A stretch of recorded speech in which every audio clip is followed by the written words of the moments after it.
데살로니가 전서를 여기까지 따라오면서 저는 여러분 바울 사도의 이 세심함에 굉장히 감동을 많이 받습니다. 이 바울이 이 데살로니가 교회 성도들을 얼마나 사랑했는지가 지금까지 쭉 그 마음이 읽혀졌고요. 그리고 지금 우리가 보고 있는 이 마지막 권면 속에서도 아주 깊숙하게 담겨져 있습니다. 사실 바울은 데살로니가 전서 4장에서 이 복음의 핵심적인 이야기를 다 전했습니다. 크게 두 줄기였어요.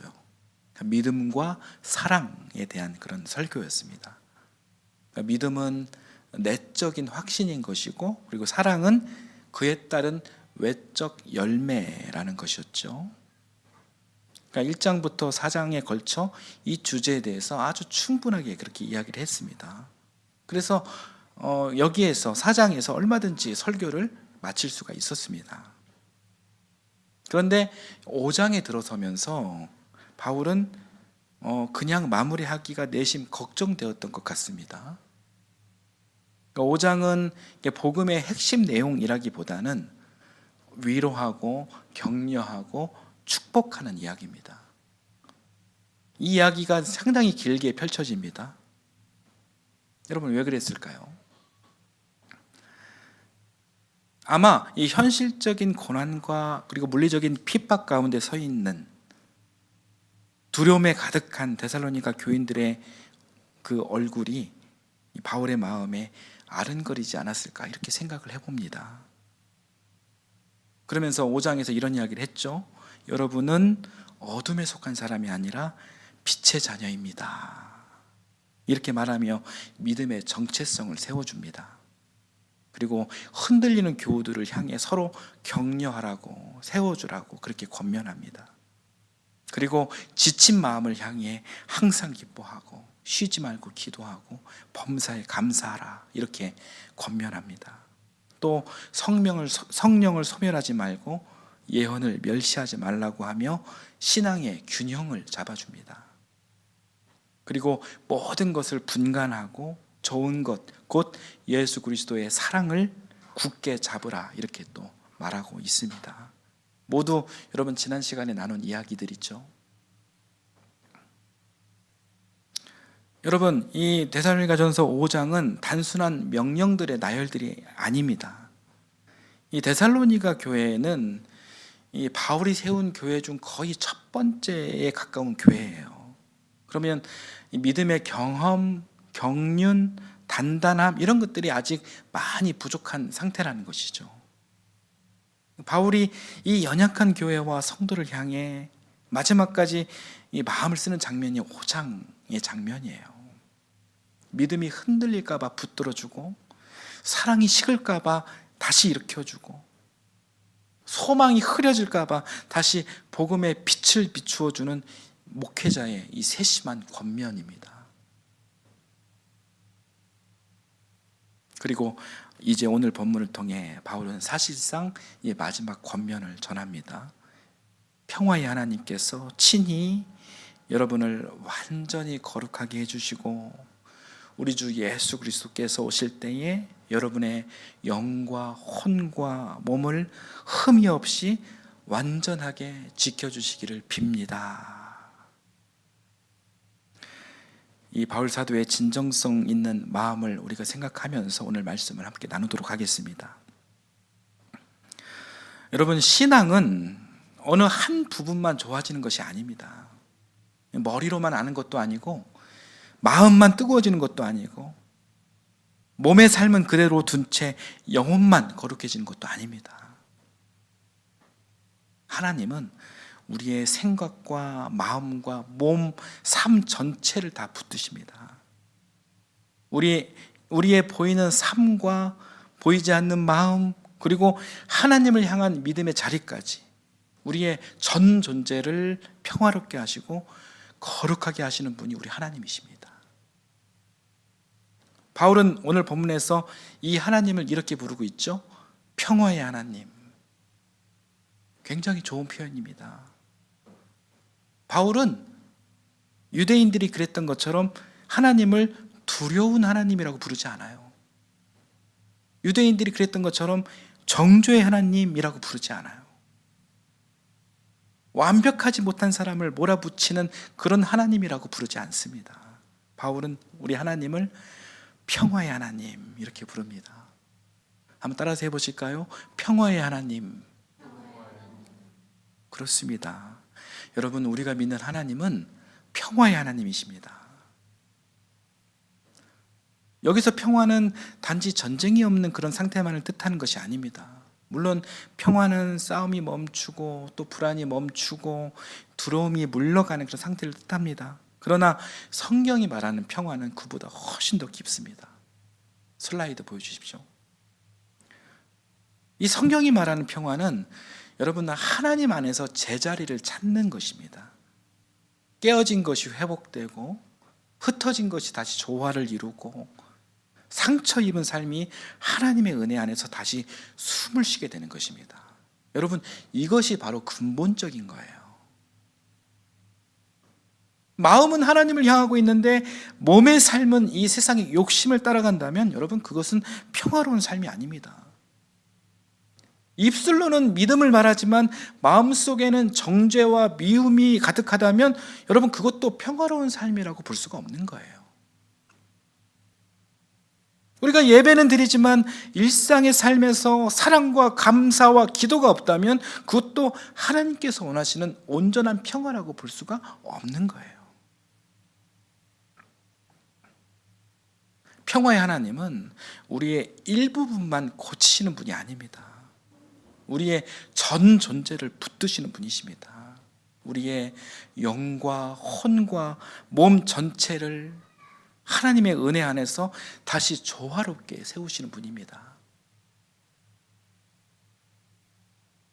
그런데 바로 이어지는 말씀이 우리를 조금 멈칫하게 합니다. 우리 23절 전반부를 볼까요? 슬라이드를 보여주십시오. 우리 한 전반부 한번 같이 읽어보겠습니다. 평화의 하나님께서 친히 여러분을 완전히 거룩하게 해주시고, 여러분, 이 말씀을 들으면 좀 어떠십니까? 여러분을 완전히 거룩하게 해주시고, 완전히 거룩하게 해주시고. 여러분, 이 말씀을 들으면 마냥 좋기만 하십니까? 참 좋은 말씀이지만 동시에 부담스럽게 들릴 수도 있습니다. 왜냐하면 우리는 우리 스스로를 잘 알고 있기 때문이에요. 우리는 완전히 거룩한 사람이 아니다라는 것을 잘 압니다. 내 마음이 얼마나 쉽게 흔들리는지도 잘 압니다. 은혜를 받아도 자꾸 넘어지고, 또 말씀을 들어도 자꾸 잊어버리고, 또 기도해야 된다는 것을 알면서도 자꾸 미루고, 용서해야 된다는 것을, 또 사랑해야 된다는 것을 알면서도 내 자존심을 먼저 붙들 때가 많습니다. 그게 우리의 솔직한 모습이죠. 그러니 완전히 거룩하게 해주시고 라는 이 말씀을 우리가 잘못 들으면 이 말씀이 은혜가 아니라 굉장한 부담으로 들릴 수가 있다는 거예요. 나는 위로받고 싶은데 하나님은 나에게 완벽함을 요구하시는가? 나는 지금 겨우 버티고 있는데 바울은 나에게 완전히 거룩해지라고 말하고 있는 것인가? 나는 그렇게 살 자신이 없는데 그러면 나는 믿음이 부족한 사람인가? 그런 나는 이 기독교 신앙과는 어울리지 않는 사람인가? 이렇게 들릴 수도 있다는 것이죠. 그러나 바울이 여기서 말하는 것은 그런 완벽주의가 아닙니다. 예수님처럼 흠 하나 없는 사람이 되라, 그런 뜻이 아닙니다. 우리는 여러분 결론적으로 그렇게 살 수가 없죠. 한치의 실수가 없는 완전한 무결한 신앙인이 될 수가 없어요. 예수님처럼 모든 것을 다 알 수도 없고, 예수님처럼 모든 사람을 온전히 품고 사랑할 수도 없습니다. 여러분, 그 자리는 우리의 자리가 아니에요.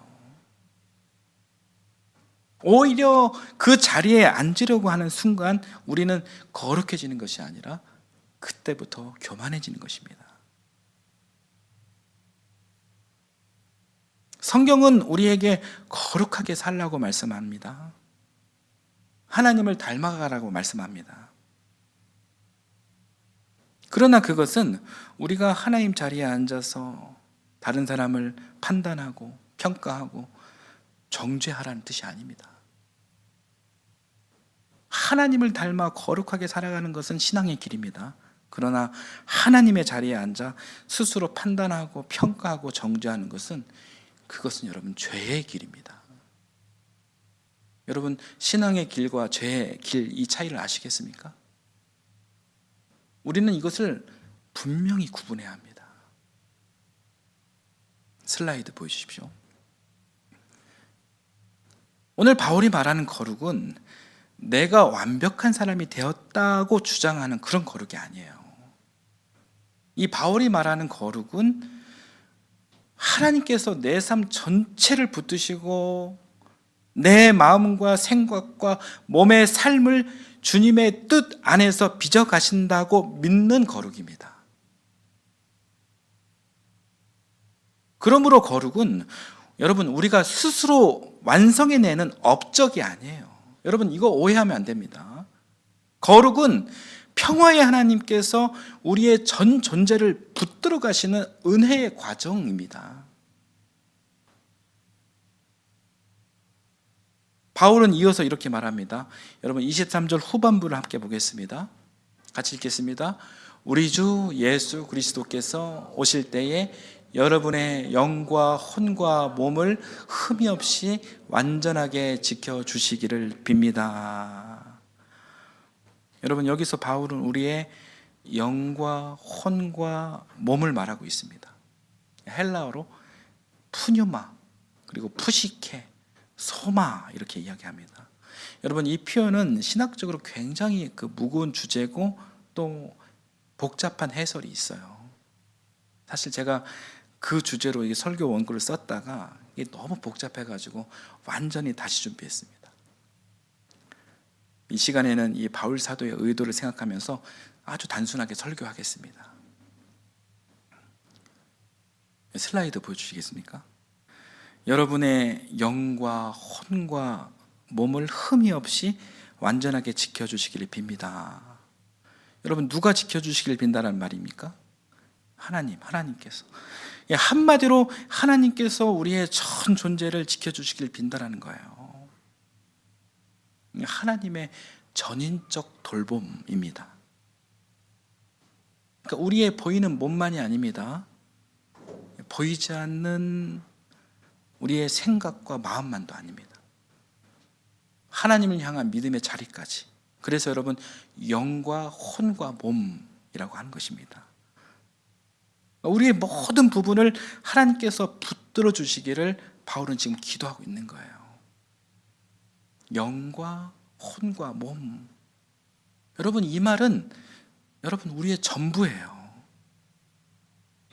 우리의 믿음이에요. 우리의 마음이에요. 우리의 생각이에요. 우리의 감정입니다. 우리의 몸으로 살아가는 일상입니다. 우리의 관계입니다. 우리의 선택입니다. 우리의 말과 행동입니다. 여러분, 영과 혼과 몸은 이 모든 것을 다 말해주고 있는 거예요. 하나님은 이 모든 부분을 거룩하게 붙드시는 분이십니다. 그래서 오늘 말씀에서 완전히 거룩하게 라는 표현은 무슨 완벽주의로 들을 말씀이 아니에요. 너희가 완벽한 사람이 되어라, 그런 명령어가 아닙니다. 여러분, 이거 오해하면 안 됩니다. 오히려 하나님께서 너희의 모든 부분을 붙들어 주신다라는 축복의 말씀입니다. 그러니 데살로니가 교회 여러분, 부디 두려워 말고 부디 힘을 내십시오. 이런 간절한 권면입니다. 사랑의 권면입니다. 바울 사도는 데살로니가 교회를 향해서 완벽함을 요구하고 있는 것이 아닙니다. 바울은 연약한 교회와 성도를 이 평화의 하나님께 온전히 맡기고 있는 거예요. 여러분, 생각해 보십시오. 이 데살로니가 교회는 아직 어린 교회였습니다. 믿음은 있었지만 흔들림도 있었고, 사랑은 있었지만 염려도 있었고, 주님의 다시 오심을 기다렸지만 혼란도 있었습니다. 바울은 그들을 향해 그리움과 염려를 품고 있었습니다. 바울은 그들을 위해서 간절히 기도합니다. 평화의 하나님께서 친히 여러분을 완전히 거룩하게 해주시기를 빕니다. 여러분의 영과 혼과 몸을 흠이 없이 온전히 지켜주시기를 빕니다. 여러분, 이것이 목회자의 마음입니다. 여러분, 이것이 복음의 마음입니다. 이 바울 사도를 본받아 저도 여러분을 위해 끝까지 기도하고 격려하는 목회자가 되도록 노력하겠습니다. 저도 말씀을 통해서 이렇게 많이 배웁니다. 사랑하는 여러분, 교회는 완벽한 사람들이 모인 곳이 아닙니다. 교회는 하나님께서 붙들어 가시는 사람들이 함께 모인 곳입니다. 아직 부족하지만 하나님께서 지켜주시기를 간구하는 사람들, 아직 연약하지만 평화의 하나님께서 우리 삶 전체를 빚어가시기를 간구하는 사람들이 모인 곳입니다. 여러분, 우리 눌푸른 하이교회도 그렇습니다. 우리도 완성된 공동체가 아니죠. 아직 배우는 중입니다. 아직 좌충우돌합니다. 아직 자라나는 중입니다. 아직 서로를 알아가는 중입니다. 때로는 부족하고, 때로는 서툴고, 때로는 마음처럼 잘 되지 않을 때도 많습니다. 인정해야죠.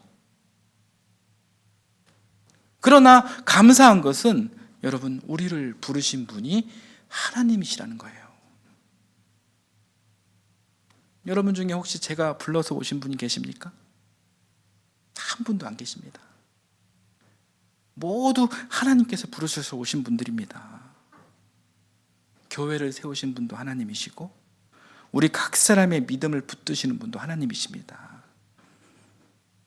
우리가 우리 힘으로 완벽한 교회를 만들어가는 것이 아닙니다. 하나님께서 우리를 평화의 길로 이끌어 가십니다. 우리의 영과 혼과 몸, 우리의 예배와 삶, 우리의 관계와 섬김, 우리의 생각과 마음을 하나님께서 조금씩 빚어가십니다. 그러므로 여러분, 우리는 절망하지 않아도 됩니다. 나 자신을 보며 실망할 때가 있죠. 우리 가정을 보며 답답할 때가 있죠. 우리 교회를 보며 부족함을 느낄 때가 있습니다. 내 신앙을 돌아보며 나는 왜 이 정도밖에 안 될까 하는 그런 마음이 들 때도 있습니다. 그러나 오늘 말씀은 우리에게 말합니다. 평화의 하나님께서 친히 하신다. 하나님께서 우리의 모든 부분을 붙드신다. 하나님께서 우리를 거룩하게 빚어가신다. 사랑하는 여러분, 이 믿음이 제일 중요합니다. 여러분, 우리가 스스로 거룩을 만들어내려고 하면 쉽게 두 가지 길로 갑니다. 하나는 절망이에요. 나는 안 된다. 나는 부족하다. 나는 실패한다. 여러분, 이렇게 무너집니다. 다른 하나는 교만입니다. 나는 그래도 괜찮다. 나는 저 사람보다 낫다. 나는 신앙생활을 좀 안다. 이렇게 다른 사람을 평가하고 판단합니다. 여러분, 절망도 복음이 아니고 교만도 복음이 아닙니다. 여러분, 복음이 무엇일까요? 복음은 나는 부족하지만 하나님께서 나를 붙드신다는 거예요. 나는 연약하지만 하나님께서 나를 빚어가신다는 것입니다.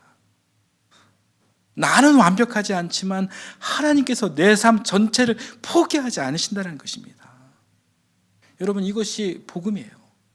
그리고 이것이 오늘 본문의 은혜입니다.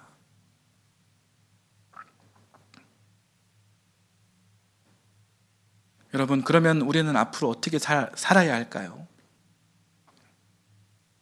우리 하나님께서 우리의 영과 혼과 몸을 지켜주신다고 했으니까 우리도 우리의 삶 전체를 소중히 여겨야 합니다.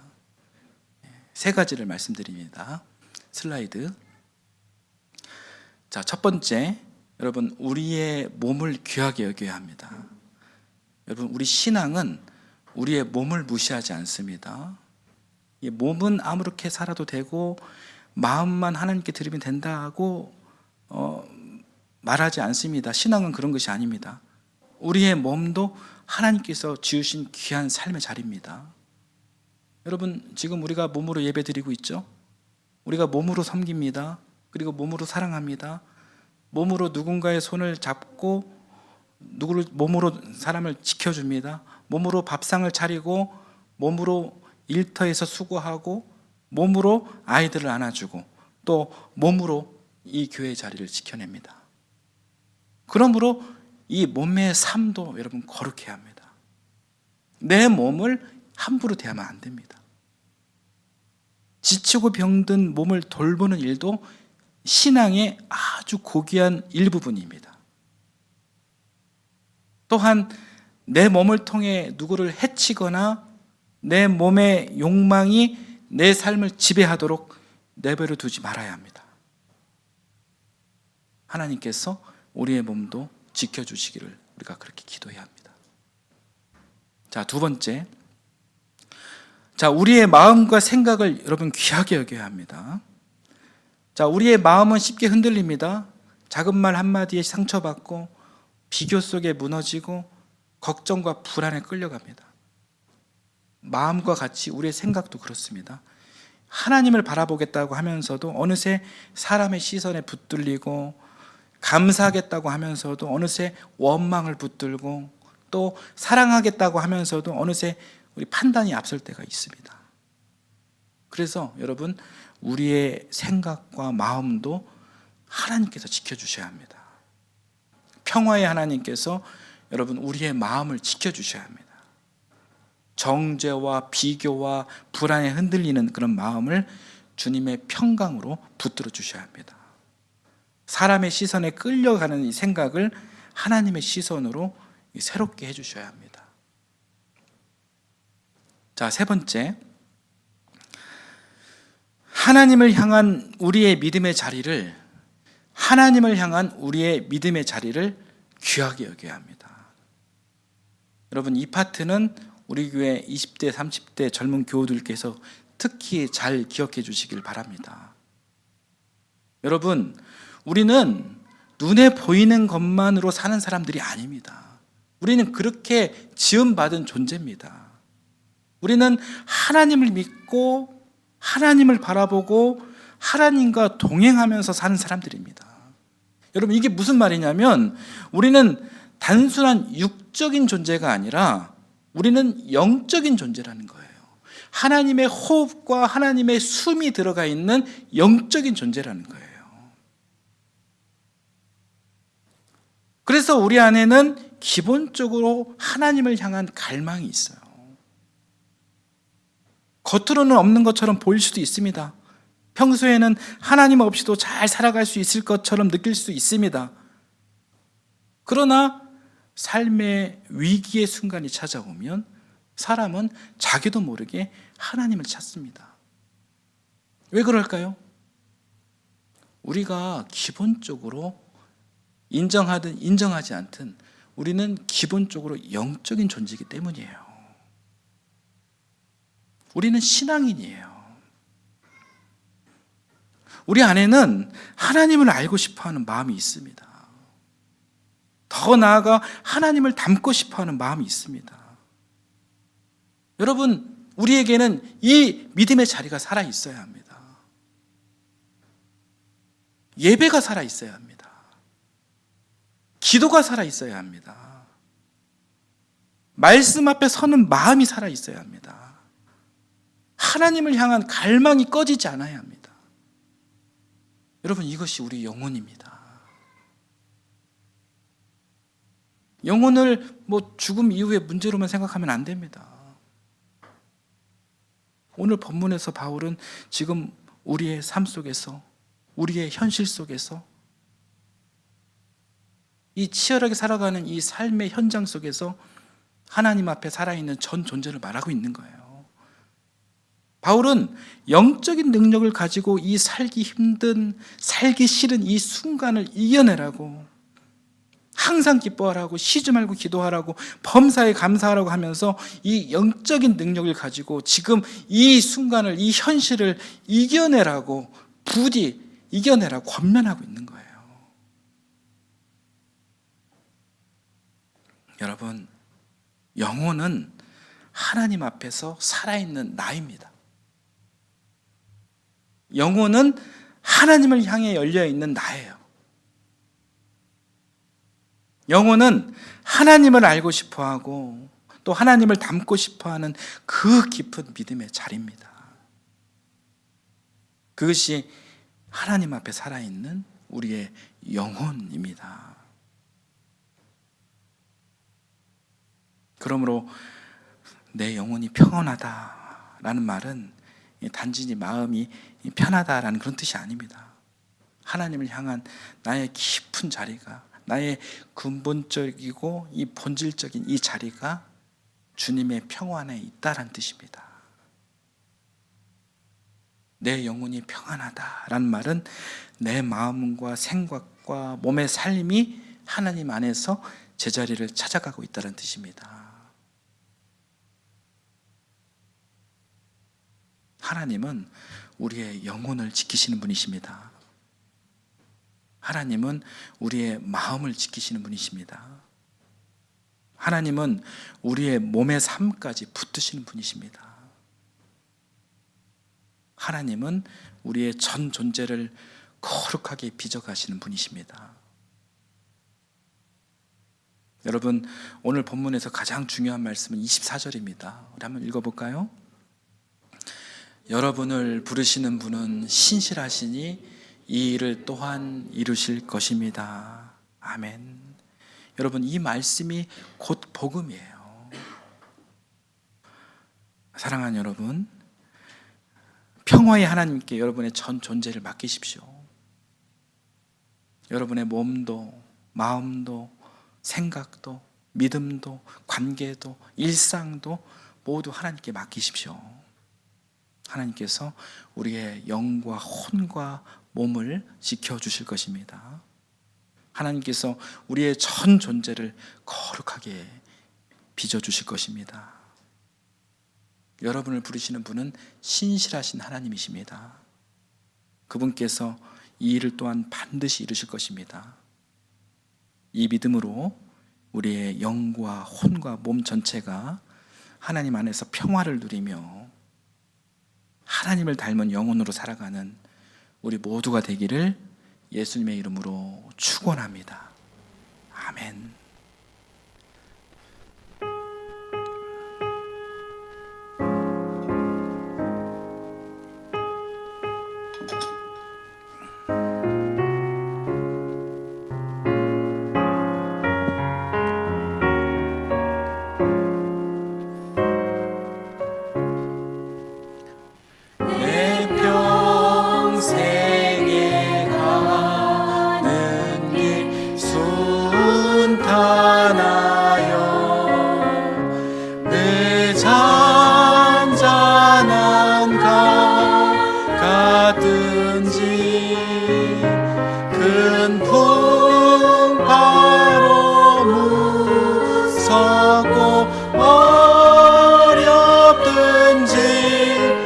나의 영혼은 늘 변하다. 내 영혼 평안해. 내 영혼 평안해. 저만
사랑의 하나님, 오늘 말씀을 통해 평화의 하나님께서 우리의 영과 혼과 몸을 지켜주신다는 은혜를 듣게 하시니 감사드립니다. 주님, 우리는 완전하지 않습니다.